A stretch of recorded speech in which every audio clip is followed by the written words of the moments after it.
días compañeros, mi nombre es Luis Ángel Cuadro Gerio.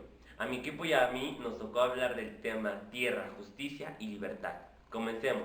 Entrevista a Díaz. El periodista estadounidense James J. realizó una entrevista a Díaz el día 13 de marzo de 1908. En la entrevista dice que Díaz gobernó porque la sociedad lo pedía, además que él ya no iba a aceptar la presidencia. También dijo que el país estaba listo para la democracia. Esto creó que se formaran grupos políticos y que estallara la revolución. Plan de San Luis Potosí. Madero lo redacta el 5 de octubre de 1910 con el partido antireeleccionista. En dicho plan planteaba que se hagan nulas las elecciones de 1910. Se desconocía a Díaz como presidente, convoca que se alzaran en armas el 20 de septiembre. Inicio de la revolución. Inició el 20 de septiembre de 1910, encabezado por Francisco I. Madero. Esto dio origen a más de 1 millón de mexicanos muertos. También causó que Díaz dejara la presidencia. Tratados de Ciudad Juárez. El 21 de mayo del año 1911 se firmaron acuerdos de paz. A través de este acuerdo de paz llegaron a ponerle fin a los combates entre el Estado y los revolucionarios que apoyaban a Madero. Porfirio Díaz dejaría el poder, Manuel de la Barra sería presidente interino. Plan de la Empacadora. 25 de marzo de 1912 se redacta el Plan de la Empacadora. El contenido del documento era una crítica al gobierno de Madero, pero no solo criticaba, sino que también plasmaba reformas en diversos ámbitos. Incluía reformas obreras, políticas y agrarias. Todo esto venía derivado porque Madero no había cumplido parte del Plan de San Luis Potosí. Escena trágica. El 9 de febrero de 1913, la capital se vio sacudida por un pronunciamiento militar en contra del presidente constitucional Francisco I. Madero, encabezada por los generales Manuel Mondragón y Gregorio Ruiz, apoyados por la Escuela Militar de Aspirantes alojada en Tlalpan, por otros militares y políticos, así como por fracciones del primero, segundo y quinto, regimientos de artillería, 2 escuadrones del primero, regimiento de caballería, la mayor parte de la armadería montada y la casi totalidad del batallón de seguridad del Distrito Federal. Sin embargo, el general Lauro Villar, con soldados leales del 20º y 24º batallones de infantería, logró recuperar el Palacio Nacional e hizo prisioneros a los alumnos de la Escuela Militar de Aspirantes. El Plan de Guadalupe.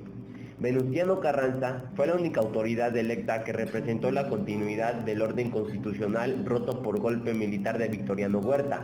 Los demás gobernadores, la Cámara de Diputados y el Senado reconocieron al gobierno espurio.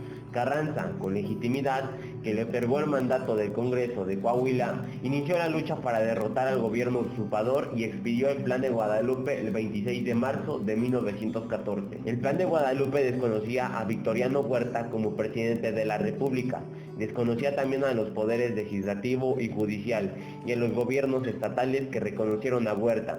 Nombraba a Venustiano Carranza primer jefe del ejército constitucionalista y señalaba que al ocupar la Ciudad de México, Carranza se encargaría interinamente del poder ejecutivo y convocaría las elecciones. El objetivo del plan era esencialmente político, restablecer el orden constitucional. El primer jefe tenía claro que se tenía que concentrar en derrotar a Victoriano Huerta, por eso se opuso a los deseos de Lucio Blanco y Francisco Múgica de incluir demandas sociales, pues eso dificultaría el triunfo, ya que el poder de las clases propietarias y de clero sería un obstáculo más difícil de vencer que el gobierno usurpador. Fase armada de Villa y Zapata. Comprende desde sus inicios en 1910 hasta el triunfo en 1917. Este periodo se distingue por el rápido triunfo de los maderistas sobre Porfirio Díaz y por los conflictos entre los principales líderes revolucionarios, lo cual llevó al país al caos. Fase constitucionalista. La fase constitucionalista comenzó en 1914 y se extendió hasta el año 1917. Se considera que comenzó desde el día en que Carranza entró a la Ciudad de México, en calidad del primer jefe del ejército constitucional y encargado del poder ejecutivo. Comenzó como respuesta de parte de algunos jefes revolucionarios, como Venustiano Carranza o Francisco Villa, al golpe de estado en contra de Francisco I. Madero por Victoriano Huerta. Dentro de los ejércitos participantes están el ejército constitucional, liderado por Obregón, y Carranza, el ejército villista, liderado por Francisco Villa, y el ejército zapatista, liderado por Emiliano Zapata. El ejército de Villa y Zapata apoyaban mutuamente el pacto de Xochimilco.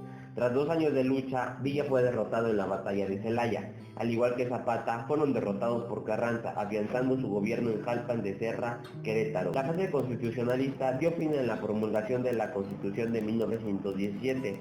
Dentro de los artículos en los que están reflejadas las demandas de los revolucionarios son artículo 3, artículo 27, artículo 28, artículo 115, artículo 123 y el artículo 130. Actos de gran relevancia del PRI.